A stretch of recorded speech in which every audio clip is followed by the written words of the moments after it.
We're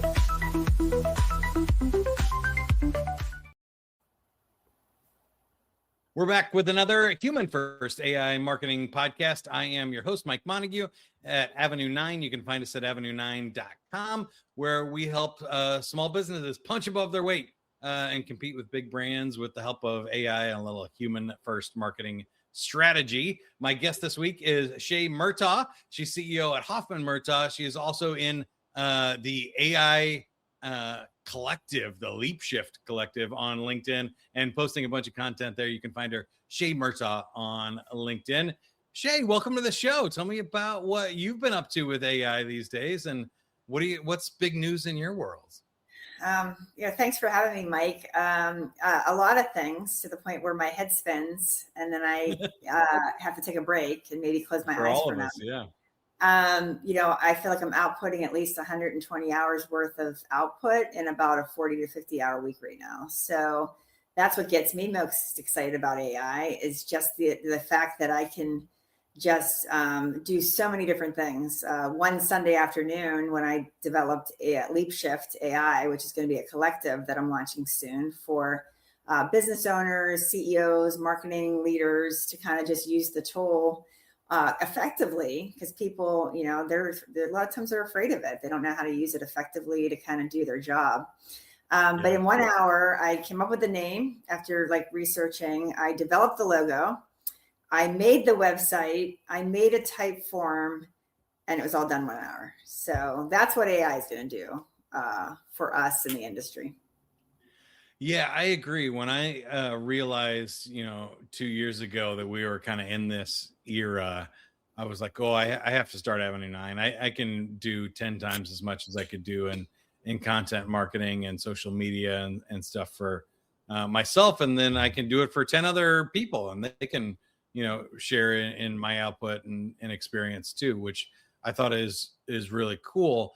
But you did kind of mention something that triggered me there, which is I also feel like outputting 10 times as much isn't necessarily always good for my own mental health, or sometimes I can create more than I can even read. And so it kind of brings up a question for you, I think, about how do you decide a healthy balance, or how much content is good for your audience, because they can only consume so much. We're now in a world where I'm not spending 110 hours making content. So that's for sure. So but I think what's going on is, when you're an entrepreneur and you don't like to waste time and you like to work a full week, nobody's forcing me to work every day, right? Nobody's making me get up and go to work. So when you have a tool like AI, now all of a sudden I am still spending those 40, 50 hours, but my output is 110 hours, which makes my head spin. I guess what people try to say I should do is my 40 to 50 hours should now become 20. And now I'll have 30 to 40 that I can go out and do something else. And unfortunately, it's just made me be able to do 110. Well, I want to second that, because I think a lot of people are worried about their job still and thinking that it's going to replace people. And I think they don't know entrepreneurs. And maybe in big corporations, or if you're in mass market, you can get away with some layoffs for a quarter or two, but eventually people are going to want you to produce more, not the same level of output with less people. So I have a feeling that all we're going to do is see more entrepreneurs do what you're doing, which is, we can create 10 times the output. Let's do that and keep the same amount of people and get 3 times the impact. I think that's a much better solution than saying, we'll use a third of the people and get the same impact. Yeah, no. So my way of looking at it is, labor is a challenge, right? Right now we're at 80% labor. Businesses should never be at 80% labor. The rule I try to follow is 60% labor, 20% expenses, and 20% profit. So because if your business, no matter what your revenue is, if you're at 20% profit, which we are not, because we're at 80% labor, you will always survive, right? Because then you can still pay your people, take care of them, give them, benefits, all these different things if you got profit. So what I'm trying to work towards is not reduce 80%, but to then scale with the 80% labor. So what happens is now I bring in a lot more revenue and I don't go out and hire a bunch of people. I actually work with the team I have, which is an amazing team. And I end up having them output more because they now have tools that will give them the ability to take all the manual things they do will be done very quickly. And now they can think more. So their day will not be their day will still be 40 to 50 hours a week. And we work hard to make sure that our team doesn't really work more than 45, which Right. is hard to do, which is probably why we're 80% labor. The key is to then their 40 hours or maybe now 25 hours of, possible workload and then 15 hours of thinking. Because that's what people are going to pay you to do in the future. They're going to pay you to think. They're not going to pay you to sit and drum things out on AI all day. It's going to be the brain. I call it the Wizard of Oz. It's going to be the wizard behind the curtain is what you're going to pay for. Yeah, and I think the thinking is nice too. I've also kind of seen short-sighted entrepreneurs say like, "Hey, we're not paying you to think. Like we need doers around this place too," which I think is to a certain extent is true. But thinking creatively and uniquely is much more different than like we need you thinking about like how to process the spreadsheet because that can be done with AI now. And then also relationships are critical. And Correct. people underestimate, I think, that you can't speed up trust. You can't speed up a lunch with a prospect or a client. That's going to take the same amount of time. What you can't speed up is everything else around that. And I think that's a much different Well, proposition. imagine an employee showing up on a client call, calm, able to pause, really spent the last couple hours of the week really thinking about their business, not just rushing into the next call, still finishing that PowerPoint. Right. And so that's really the change that we're going to see. And I think more and more companies I always joke and say, price, quality, service, pick two. Well, I think with AI, you might get all three. So That's kind of a hope as well. Yeah. And I think you mentioned something else there too, which I use AI a lot for, which is kind of the pre-call prep and research. What used to be either off the table because it would have taken you too long and you're like, hey, I'm back to back on Zooms. I don't have time to do this. But I was just getting out of a call where before I jumped on the call, I said, prep me for my next meeting and like do this work, and Claude is running in the background and updating an app that I'm working on, and it might work for 15 minutes while I'm in the call, and then I can come out and review the output or review the pre-call prep for the next one and have some time to show up calm and prepared and not feel like I'm rushing. yeah. That's a big And difference. one of my favorite things I like to do now is, you enter a new business opportunity. You ask them, hey, I just want to transcribe, just make sure I collect everything you're looking for and Yes. everything that you say. And then literally using that transcribe to put together the entire presentation back in their own words. I say AI made me the best listener I ever could be because I don't think that, you're sitting on calls in the past and you're kind of writing Yeah. down notes or I would be typing notes, on my computer while I was on a call, if it was online. And, those days now I can just sit and be present in the meeting. I can Yeah. transcribe it, make sure I get everything they said. Because when I go back, I probably heard 70% of what they said. And those little 30% nuggets are going to be captured now. And then I can come back with an entire presentation, really talking back in their language, the way they like Yep. to, what they're looking for. And I think it's a game changer for small business. One of my favorite use cases for sure right there, and I do that with clients as well. So I interview the founder, the top salesperson, the best clients, and build this marketing contextual database, or I start taking all these transcripts together, customer service calls and stuff, and saying, okay, now that we have all this, AI help me distill this down to the important parts of this conversation. And exactly what you said, you reminded me of another kind of first world anxiety problem now. Is like, have you ever been on a call where like somebody calls your cell phone, or like they want to jump on their Teams meeting and they don't turn on transcript, and you're like, what are you doing to me? You just made this call like 10 times harder than it needs to be. Now I have to figure out how to take notes and remember all the context. And it really, like, it bugs me when I don't get the transcript right away even. Yeah. Yeah. And I always like to get the transcript in raw form. I don't want AI to transcribe my transcript. Yeah.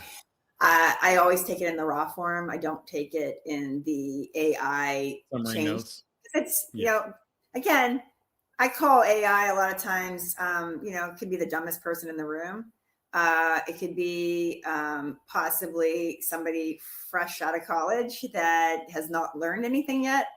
And so that's fine and everything, but that's constant monitoring and managing. Yeah. And so if I'm going to let AI put context to my transcribe of my meeting, that's not going to be helpful in my output.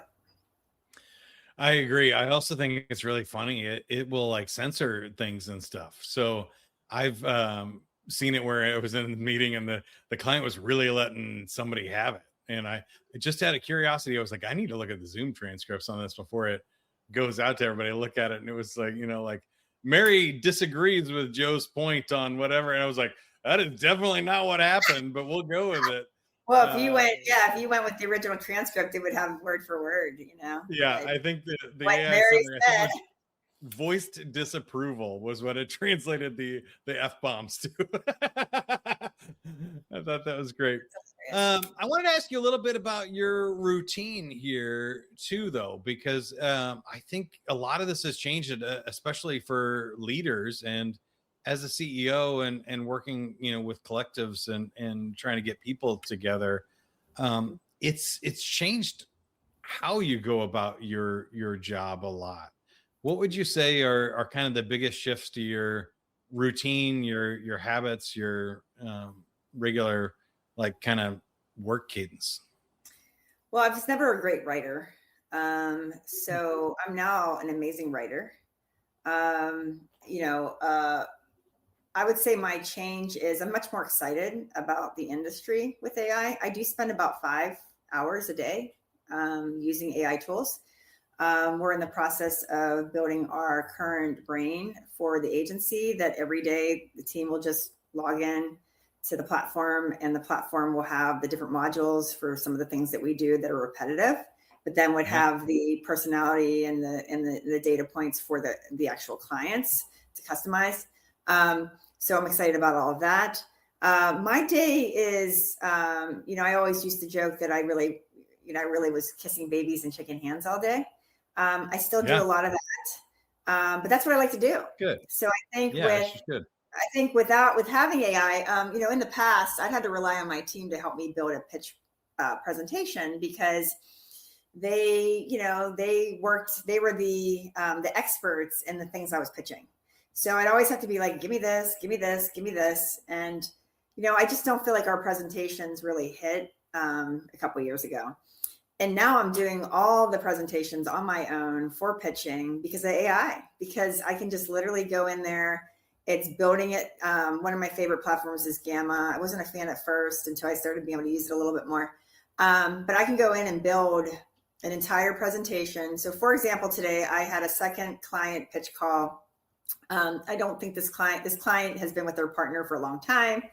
I do feel that, they might not be getting a full package because they have a couple of different partners.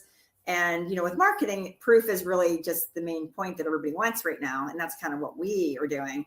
And so we get off the phone, I build a 12-page PowerPoint based on what his biggest challenge is. I can't prove that our marketing is working unless we're doing well. Next day, we're not doing well, then the marketing's not working. When we're doing well, the marketing's working. And so I ended up within, it took me an hour.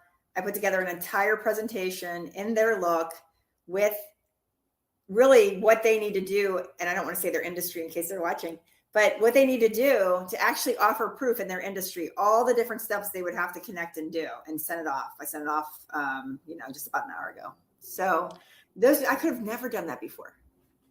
Yeah, I second that one too. Gamma is, I always say, my second favorite tool, because I think you do need some sort of LLM first, a Yeah. Claude Oh Grok. yeah, I use the LLM to make what I'm going to ChatGPT. say in Gamma, and then I just copy and paste it right over. Yeah.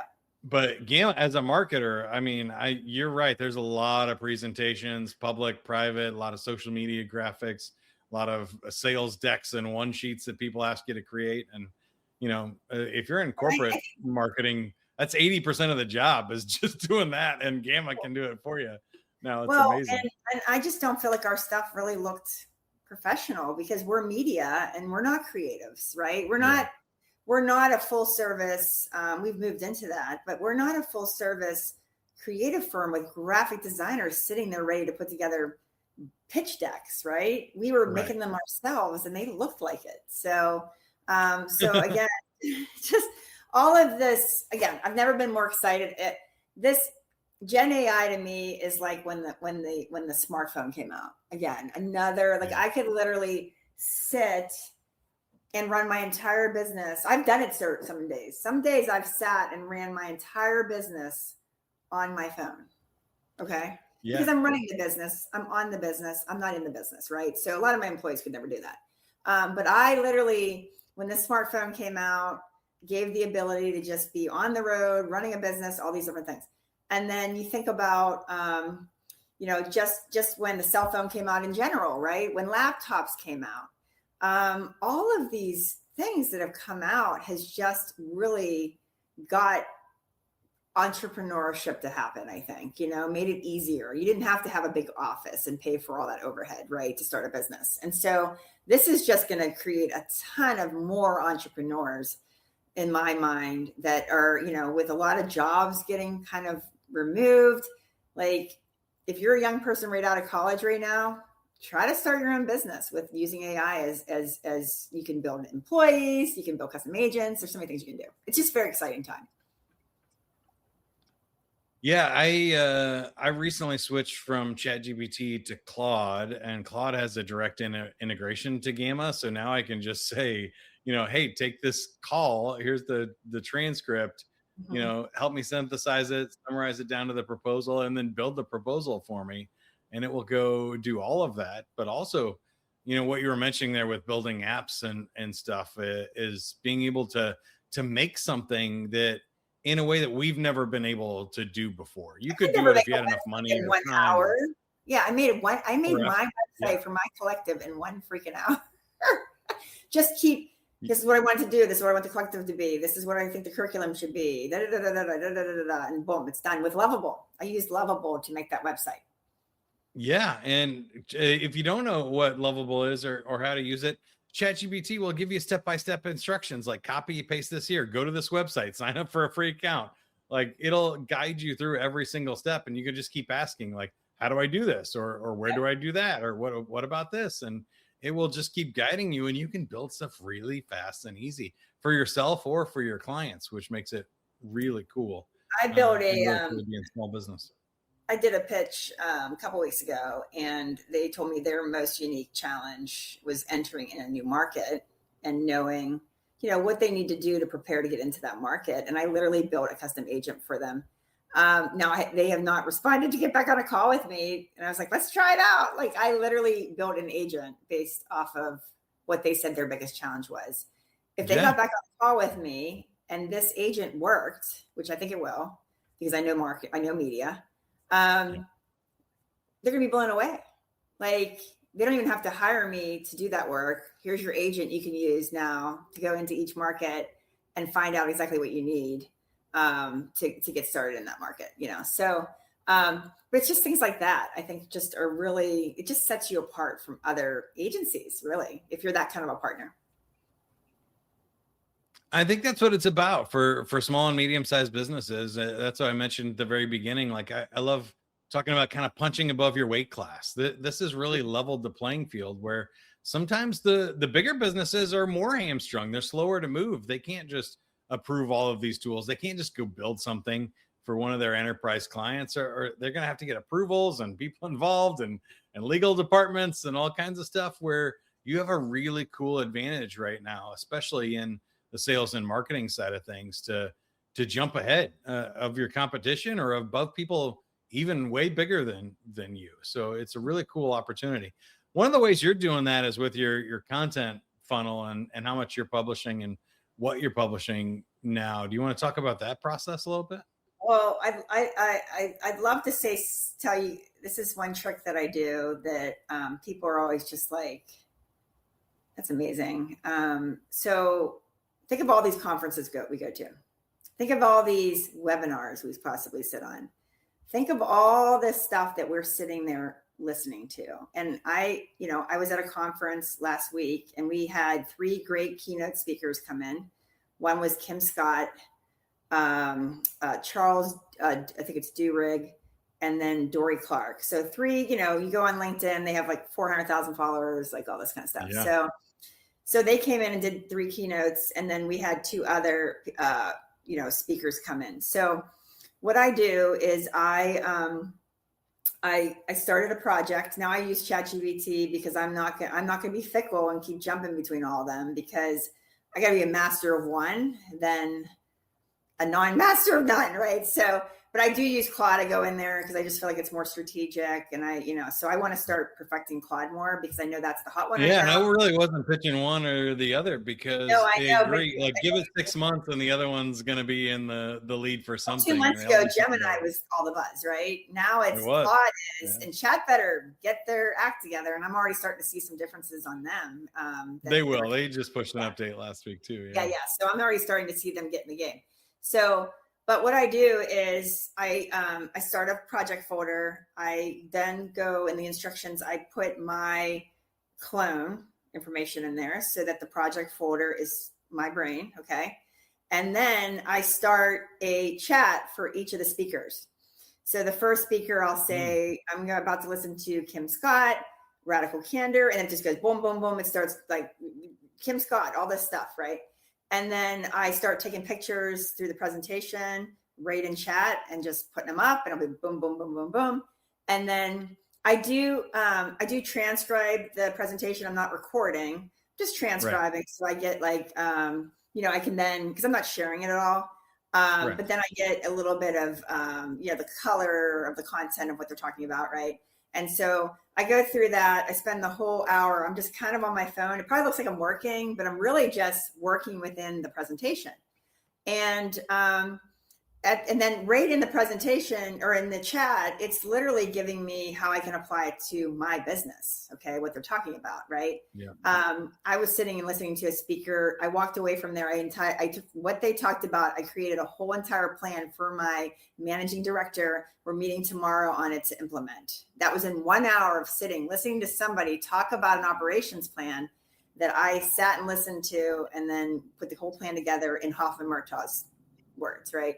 So at the very end, I then put, the transcript in, and then to write those posts on LinkedIn, I then say, okay, now write me a LinkedIn post that will take the unique takeaways from the keynote speaker and relate it to me as a CEO, so I can put up on LinkedIn, and then I'll put, make it engaging, get people to react, all that kind of stuff. And then boom, boom, boom, I have a LinkedIn post, and then I post it. So the person's barely walking off the stage and I already have my post up. That's amazing. Yeah. And people get engaged with those. Now, how I'm doing my other content is I actually made a custom agent that is my clone. And it's not a co-CEO, it's my actual clone. And so I go in there and I keep, I have my strength finders attached to it. I have my disc profile. I have answered a ton of questions for them to get my tone, how I like to, talk in my content and everything. And I'll just say, okay, I'm working on interviewing me right now so we can write our next 3 months, next 4 weeks of content. I run Monday through Friday. And it will interview me, and then it'll just pop up. Like, it'll be like, and my 5 pillars right now, one's AI, one's leadership, One's, I'm trying to think because, again, I'm not working at it every day. Yeah. It's already in post, but I have 5 pillars that I cover within my content. And then I use Sendable to get it all set up and posted, and then I'm done. But I was flying home on a plane, and I had not done Hoffman Murtaugh's content, which I just started doing now. And I got that all up in 1 hour, just based on the clone already being ready to be able to talk about the things it needed to talk about in the agency view, right? So so that was all up. And I throw case studies in there. Yeah. So I hope that answers your question. That was a lot. But I'm doing my own marketing of my business because, the cobbler shoes, we're not marketing ourselves because we're spending all our time marketing others. And I have to do it because my team is working on the clients, right? I can't make them stop working on the clients. Well, that's one of the reasons Avenue 9 exists. So you just did a little pitch there for what I help people do, because I think if you're a small business and you're a consultant and you work on logistics or something else, marketing is not your thing. So even if you could do all of that with ChatGPT, you probably shouldn't. You should probably be spending your time doing logistics for yourself and your clients. Correct. And so I help people do that. And I love what you said about I do the similar process from other things as well. I hadn't thought about keynote speeches that I'm on, but I do it when I'm giving them. So I was giving a talk last week, did the same process, and like when I'm on a webinar. But I think people also miss that you don't have to be a public thought leader for this. You can do this in your own client meeting, in your own sales meeting, transcribe it and say, what did we learn here? What questions were we hearing for the clients? What was the postmortem on that deal? Why did we lose? Yeah. What's the one thing that would just make this client want to hire Hoffman Murtaugh out of the meeting? What's the one thing you heard in the meeting that would just make the client turn around and hire us tomorrow? Like, it's just prompting with those kind of questions. I think that is the skill of using AI. It's being very curious and being able to just talk to it like you're talking to this, again, I said sometimes it's the dumbest person in the room, but it's also the most genius level brains that you can tap into. What would Bill Gates do in this situation, right? And then what would Bill Gates would do? Like, you can tap into, you can make an agent that is that brain. I've done that before. Yeah. Like, I did Steve Jobs' agent that I just used to just like pick his brain. Those are kind of fun. Yeah. Just challenge your thinking and go around different angles. I've done that as well, especially some of my favorite marketing thought leaders and stuff. But I've also done what you've done. I've been in professional development for long enough to have the strengths finders, the disc, the Enneagram, like all of the Myers-Briggs tests. And I loaded up all mine and kind of said like, hey, tell me about what this is. And then use that for writing, but also strategic purposes, and say, hey, as a leader, what are my strengths and weaknesses? What am I going to, if my business is going to fail, why is it going to fail? Why is it going to succeed? And start doing some of that thinking. And I think way too many people use it like Google, and they just say, oh, what's the best way to, cook a chicken dinner tonight? And they don't think that like you can give it way more information first. And when you pre-train it like that, you'll get much different output, and it'll really be customized to you and your business and what you're trying to solve. Yeah, one of the things I just simply do for a lot of friends and family and other leaders is I just say, just get on with me for half an hour. I'll create a custom agent for you, and then set up some project folders, and you'll get a way different output. And they're always just like, oh my God, like that one little step for them, which takes a half an hour of my time to do. They're in the AI game, and they get so excited about it. And it's great to see. But I did a whole content series on my strengths, and then with your strengths you get a shadow. So each post was my strength 1, and then it went into it, and then it said, and my shadow is X. Because your shadow, you have to watch that your strength is so strong that it's going to maybe impact people in a negative way. Yeah, my dad used to train all this for like 30 years, and his favorite line was, any strength to an extreme is a weakness. And I think far too many people miss that point. I want to ask you one fun question before I let you go, though. wait, I wanted to say my number one strength is command, but that is also intimidation. So if you're showing it up and you're commanding a room and you're commanding people, people get intimidated. And so you have to learn how to like soften into that strength, right? And use it as as an advantage and not a, something that would close people off and down. Yeah. But go ahead. What was your question? Even AI, well, now I'm going to jump on to yours there, because even the AI, I think my last tip would be you got to be careful about, because it's self-reinforcing and it's your own algorithm. And so AI strength to customize to you and please you is also its weakness. So if you start saying, hey, this is exactly what I like and what I want, it's going to give you more of that, even if that's not what you need to hear or what you need to do for your business. That's so why make you sure have you to put, check with humans. Yeah, you definitely have to put in your prompt. Don't just take my first word for it. Don't, challenge me. So I make sure that I put all those kind of prompts in there to make sure that it's challenging me the whole time too. Yeah. And sometimes I feel like that's not even enough. You got to like step away and just check in with reality and actual humans and clients and stuff too, which is great, and experts. But I would love to hear your thoughts as an AI expert here, and especially in business, where you think it's all going. If I know there's like this event horizon of like super AGI and super intelligence we may or may not get to, but if you had to guess within our lifetimes, what do you think business looks like, say 30 years from now? Yeah, I had to look up because I got to think about it. When you look up, you're like, give me the answer. Yeah. That's usually body language for like, I don't know the answer. I would say I don't know the answer. I think, first of all, I think that as much as we're hearing about AI every day, like, I mean, if I had a penny for every time I heard it in one day, I'd probably be a very rich person. But that also states that a lot of people aren't really using it yet. So, or not using it correctly. Okay. So just like anything, I think there's gonna be a long period of time before it really impacts everyone. Because I think that a lot of times when something like this comes, it's slow moving, even though the people adopting it is very fast. Okay. So I'm trying to think of something that I'm like, that's still going on in 2026. Well, what about your world, media? Do you think it's going to be like Minority Report? Are we going to be seeing like custom ads and different things based on our face? Is there going to be such a thing as mass media in 30 years?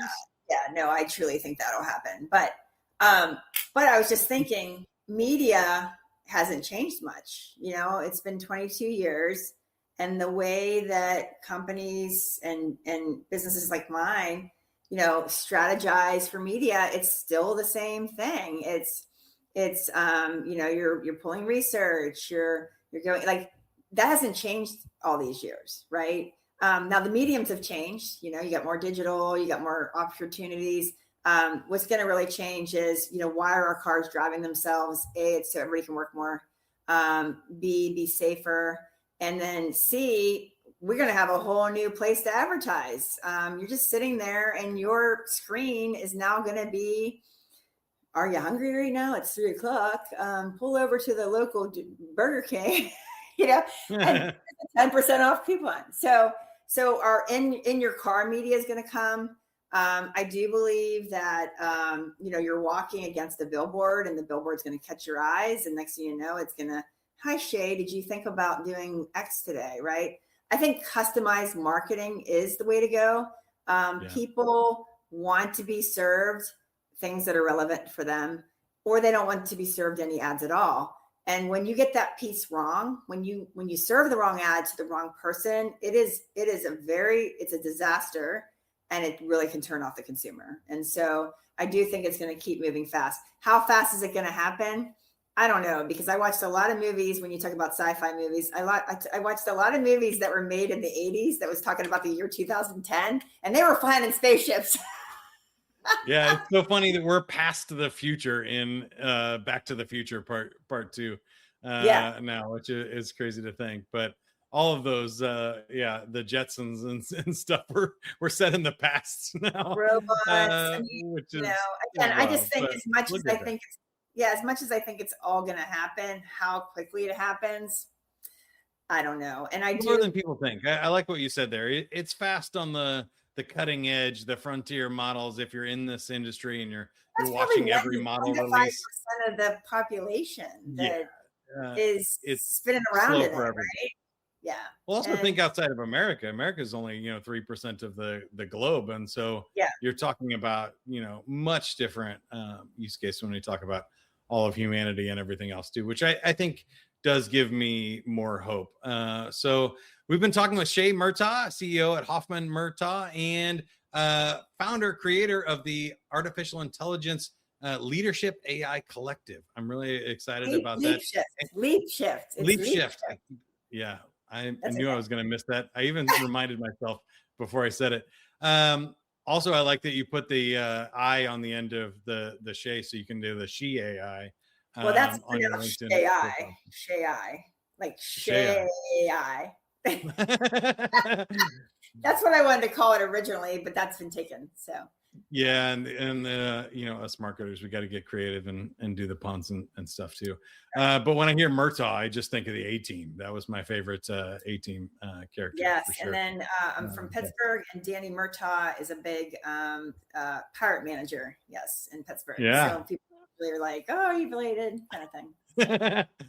That's awesome. But you can find Shea Murtaugh on LinkedIn and connect with her. Like she said, reach out, ask some help, follow. Here's some great impact of AI and all the stuff that's going on, especially for women and the cool stuff that you're doing there. I think that's really awesome work.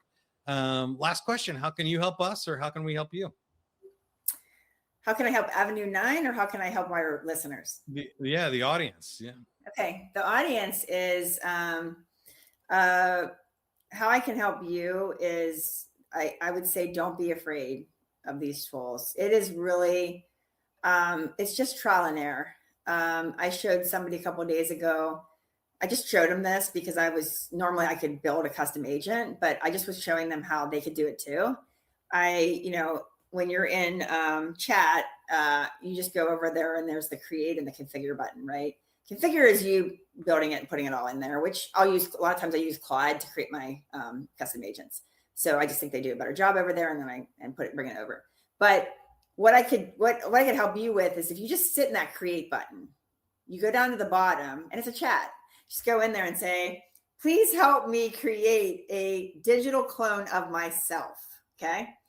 And then it just starts doing that. And then, with it, you're going to say, please ask me a ton of questions. There were a lot of questions, one at a time, that can help you define what this clone should be like, its personality, everything. And then I'll just start asking you questions. But it will lead you, and then it'll configure the whole thing. So you go from create, and then when it updates, you go to configure, and the whole thing is built, right?